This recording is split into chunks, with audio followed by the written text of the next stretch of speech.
আমার সমন্বয়ক সন্তানরা তারা একটা রূপরেখা দেবে, শুনতে পাচ্ছি সরকারও একটা রূপরেখা দেবে।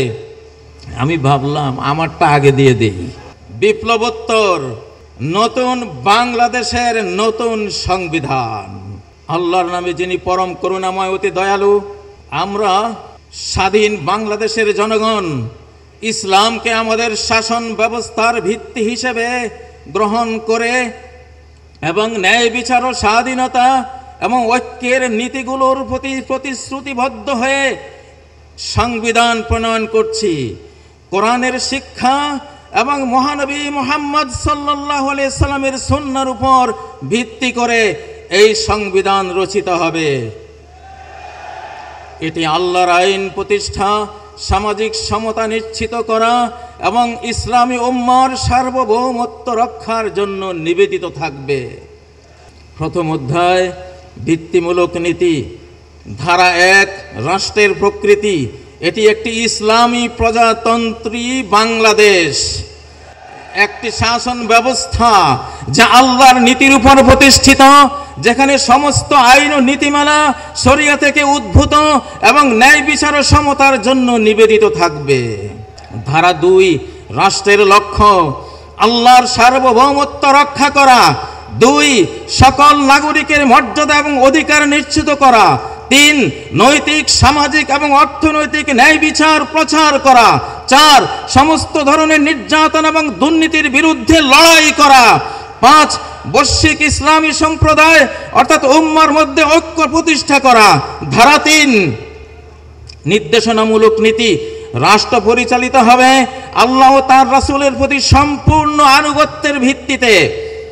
2 বিদেশি আধিপত্য থেকে স্বাধীনতা বজায় রাখার উপর। 3 নৈতিক শাসন, জবাবদিহিতা এবং স্বচ্ছতার উপর। 4 শিক্ষা এবং বৈজ্ঞানিক উন্নয়নকে উৎসাহিত করার উপর। আমরা রাজি?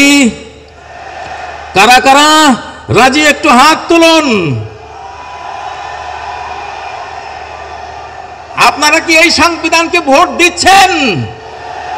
ডক্টর ইউনূস সাহেব, জনাব ওয়াকারুজ্জামান সাহেব, দেখে নিন আমাদের জনতা এই সংবিধানকে সমর্থন দিচ্ছে, এই সংবিধানকে ভোট দিচ্ছে।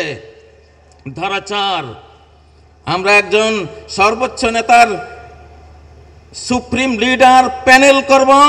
সেই প্যানেল রাষ্ট্রের সর্বোচ্চ তত্ত্বাবধান করবে। সর্বোচ্চ নেতাদের যেই সুপ্রিম লিডার প্যানেল থাকবে তারা বিশেষজ্ঞ পরিষদের মাধ্যমে নির্বাচিত হবে, যার ভিত্তি হলো ইসলামী আইনশাস্ত্রের জ্ঞান, ধর্মীয় পবিত্রতা এবং নেতৃত্বের দক্ষতা। এটা একটা পরামর্শ, করলে করতে পারেন, নাও করতে পারেন। ধারা 5 বিশেষজ্ঞ পরিষদ সর্বোচ্চ নেতাদেরকে নির্বাচন করবে, পর্যবেক্ষণ এবং প্রয়োজনীয় অপসারণের জন্য দায়িত্বপ্রাপ্ত হবে। 2 পরিষদের সদস্যরা জনগণের দ্বারা নির্বাচিত হবে, তবে তাদের অবশ্যই কঠোর ধর্মীয় এবং নৈতিক মানদণ্ড পূরণ করতে হবে। ধারা 6 ক্ষমতার পৃথকীকরণ ইসলামী প্রজাতন্ত্র, নির্বাহী, আইনসভা এবং বিচার বিভাগের মধ্যে ক্ষমতার পৃথকীকরণ নিশ্চিত করবে, যা সর্বোচ্চ নেতা তত্ত্বাবধানে পরিচালিত হবে।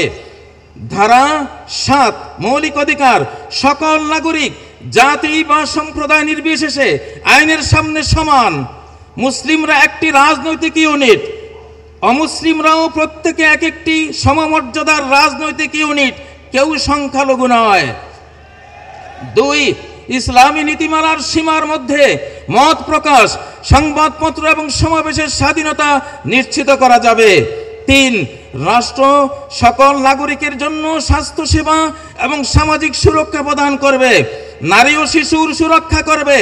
অপরাধের ক্ষেত্রে তাদের কারাবন্দী নয়, বরং নারীদেরকে গৃহবন্দী করা যাবে, কারাবন্দী নয়। ফামসিকুহুন্না বিল বুয়ুত, নারীদেরকে গৃহবন্দী করো, কারাবন্দী নয়। পারিবারিক সমস্যার ক্ষেত্রে স্বামী স্ত্রীর উভয়ের বংশের বিচারক নিয়োগ করা হবে, কোরআনিক বিধান।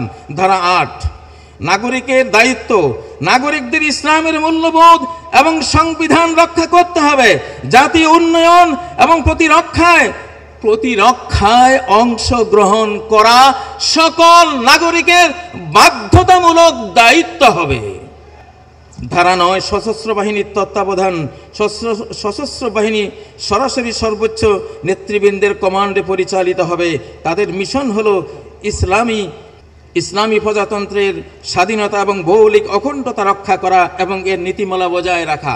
আসলে যাই হোক, 31 তারিখ অনেক যেহেতু প্রস্তাবনা আসবে, তো আমরা একটা দিয়ে দিলাম ইনশাআল্লাহ।